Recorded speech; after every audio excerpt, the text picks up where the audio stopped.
Good morning students. आज आपका Hindi first में चैप्टर 18 पढ़ाएंगे हम आपको, जिसका नाम है हमदनी की कृतज्ञता।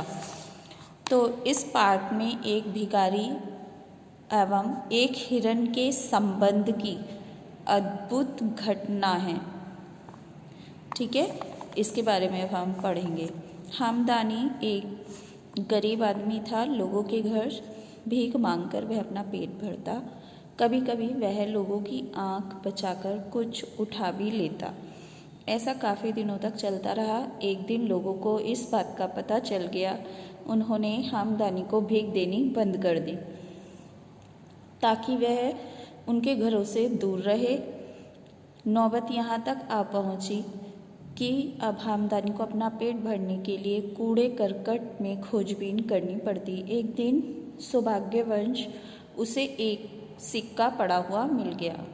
तभी उसने देखा कि एक आदमी लकड़ियों की टोकरी उठाए जा रहा है। उसने पूछा, अरे भाई, इस पिंजरे में क्या है? आदमी बोला, हिरन। हमदनी, क्या बेचोगे? आदमी, हाँ, बेच दूंगा। पास ही खड़े हुए कुछ सज्जनों ने फेरी वाले से कहा, इस गरीब के पास एक फूटी कौड़ी भी नहीं है। रोज यह कूड़े करकट में हाथ मारता है ताकि अपना पेट भर सके। अगर इसके पास पैसे होते तो यह भोजन खरीदता। हिरन नहीं। लेकिन फेरी वाले ने उनकी बात नहीं सुनी। तभी हमदनी ने 1 रुपया निकालकर उसे देते हुए कहा, प्यारे भाई, मुझे एक हिरन दे दो। फेरी वाले ने एक छोटा सा हिरन निकाला और देते हुए कहा, लो, इसका नाम किज़िपा है। हमदनी बहुत खुश था। हमेशा की तरह उसने अपना दिन गुजारा और रात को हिरन के साथ सो गया। अचानक हमदनी की आँख खुल गई। उसे लगा जैसे कोई उसे बुला रहा है। वह उठ बैठा और बोला, कौन है? हिरन बोला, मैं हूँ। यह सुनते ही वह हमदनी भौंचक्का रह गया। कभी किसी ने बोलते हुए हिरन के बारे में सुना या देखा? नेक्स्ट पेज पलटिए बच्चों।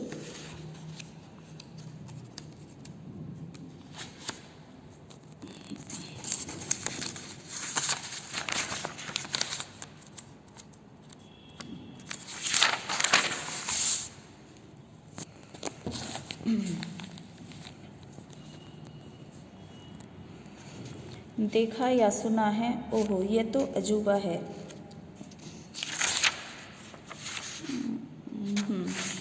अरे, यह तो अजूबा है। किज़िपा हंसा। बस इतनी सी बात है। अरे, दुनिया में इससे भी ज़्यादा अजूबे हैं। लेकिन मैंने क्यों जगाया है, यह ध्यान से सुनो। ज़रूर। किज़िपा ने बात आगे बढ़ाई। देखो, अब तुम मेरे मालिक हो और मैं तुम्हें छोड़कर भाग भी नहीं सकता। लेकिन तुम बहुत गरीब हो। तुम्हारा इस तरह जूठन खाना चल सकता है, मेरा नहीं। और अगर मैं चुपचाप यही सब सहता रहा तो बहुत जल्दी तुम मुझसे हाथ धो बैठोगे। इसलिए मुझे छोड़ दो। मुझे अपना खाना खुद खोजने दो। मैं वादा करता हूँ कि हर शाम तुम्हारे पास लौट आया करूँगा।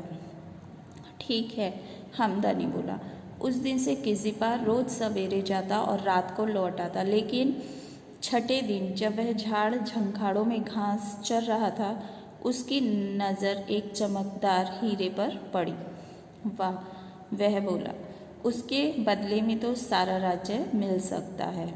उस रात किज़िपा एक बड़े शहर के सुल्तान के पास गया और बोला, सरकार, मैं नहीं जानता आप मेरी बात का क्या अर्थ निकालोगे, मगर मैं आपका रिश्तेदार बनना चाहता हूँ। यह सुनकर सुल्तान बोला, तुम बिल्कुल सही वक्त पर आए। मैं खुद एक रिश्तेदार की खोज में था। किज़िपा ने कहा, मैं तुम्हारे सुल्तान के पास से यह नजराना लाया हूँ।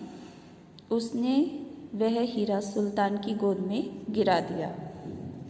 सुल्तान उसे आसानी से देखता रह गया। वहाँ से रुखसत होकर किज़िपा हमदनी के पास लौट आया। घर जाकर उसने देखा हमदनी फूट फूट कर रो रहा था। उसे प्यार करने के बाद हिरन बोला, मालिक, अब शांत भी हो। जाइए, मैं आपके लिए खुशखबरी लेकर आया हूँ। उसने हमदनी को सारी बात बता दी। कुछ ही देर बाद वे दोनों शहर जाने वाली सड़कों पर चल दिए। एक जंगल में पहुंचकर किज़िपा बोला, मालिक आप यहाँ लेट जाइए। हमदनी के लेट जाने पर किज़िपा ने एक लाठी से उसे खूब पीटा और बोला, अब मैं जा रहा हूँ, लेकिन आप यहीं रहेंगे। फिर वह दौड़कर सुल्तान के महल में पहुँच गया, जहाँ हमदनी यानी कि सुल्तान का बेसब्री से इंतज़ार हो रहा था। हिरन वहाँ अकेला पहुँचा और बोला, सरकार खबर बहुत बुरी है। क्यों, क्या हुआ? सुल्तान ने पूछा। उस दिन उस हिरन ने मनगढ़ंत कहानी सुनाते हुए बताया कि किस तरह डाकुओं ने हमदनी को बांधकर मारा था, यहाँ तक कि उसके शरीर के कपड़े तक नोच डाले। यह खबर सुनते ही सुल्तान ने अपने नौकरों को वस्त्र लाने को कहा और उनमें से सबसे खूबसूरत कपड़े हिरन को दे दिए। साथ में एक लाठी और एक घोड़ा भी दिया। किज़िपा ने वे कपड़े अपने मालिक को ले जाकर पहनाए। हमदनी घोड़े पर उछलकर बैठ गया। थोड़ी दूर चलने पर हिरन बोला, अब गौर से सुनिए, आज कोई भी आपको देखकर यह नहीं बता सकता कि आप कूड़ा करकट की जूठन खाते हैं। सुल्तान ने राजमहल में एक बहुत बड़ी दावत दी और धूमधाम से हमदनी व शहजादी का विवाह संपन्न हुआ। हमदनी की जिंदगी में खुशियाँ ही खुशियाँ थी। किज़िपा अपने मालिक से कुछ दिन की छुट्टियाँ लेकर चला गया।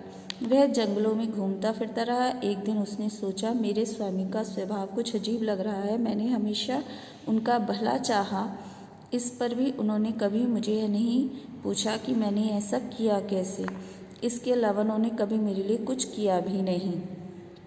वह एक बुढ़िया की कुटिया में गया। उसने बुढ़िया से कहा, जाकर मेरे मालिक से कहो कि मैं बहुत बीमार हूँ और मुझे उनकी ज़रूरत है। वह बुढ़िया गई और देखा कि मालिक और मालकिन संगमरमर के दीवान पर बैठे हैं। उसने जाकर हिरन की बात हमदनी को कह सुनाई, लेकिन हमदनी ने ज़्यादा ध्यान न देते हुए एक कटोरा भर दलिया भिजवा दिया। हिरन को बहुत दुख हुआ, लेकिन उसने अपने मालिक को एक मौका और देना चाहा। जाओ, मेरे मालिक से जाकर कहो, मुझसे दलिया नहीं खाया जा रहा है। जब वह बुढ़िया पुनः लौटी तो हमदनी नाराज़ हुआ। इस पर उसकी पत्नी रोने लगी और बोली, किए हुए एहसान को न समझ पाना ही आदमी की सबसे बड़ी मूर्खता है। मैं अपने आप को एक हिरन के पीछे नहीं गवा सकता, जिसे मैंने 1 रुपये में खरीदा था। यह कहकर उसने बुढ़िया को दोबारा लौटा दिया। वह बुढ़िया फिर अपनी कुटिया में लौट आई, पर अब तक दुख का मारा हिरन अपने प्राण त्याग चुका था।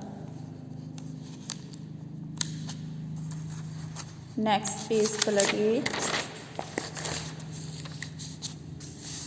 जब लोगों ने हिरन की मौत का समाचार सुना तो खूब रोए। हमदनी की पत्नी भी खूब रोई। यह सब देखकर हमदनी चिढ़कर बोला, हिरन के मरने पर तुम लोग ऐसे रो रहे हो जैसे मैं मर गया हूँ।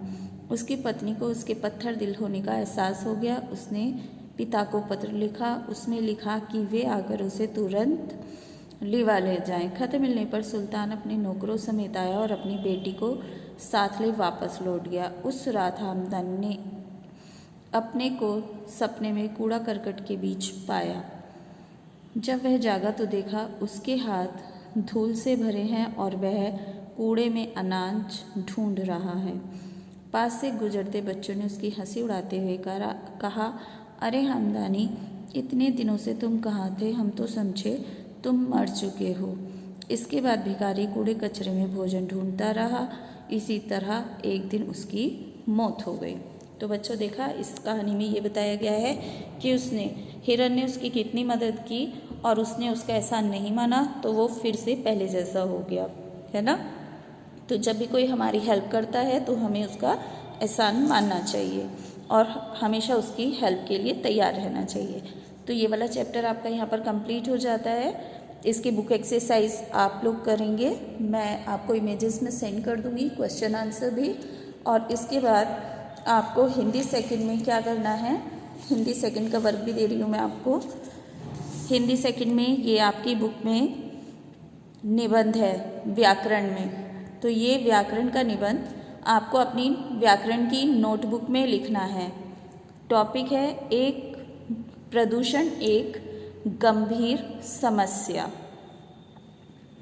तो ये भी मैं आपको इमेजेस में भेजूंगी, ये भी सभी बच्चों को अपनी हिंदी सेकंड में लिखना है। हिंदी फर्स्ट का काम हिंदी फर्स्ट में करना है और हिंदी सेकंड का काम हिंदी सेकंड में करना है, ठीक है। तो ये निबंध है, दोबारा से शो कर रही हूँ, देख लीजिए, प्रदूषण एक गंभीर समस्या।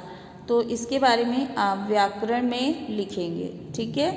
अपने शब्दों में भी लिख सकते हैं, ऐसे भी लिख सकते हैं, वो आपकी इच्छा है, ठीक है।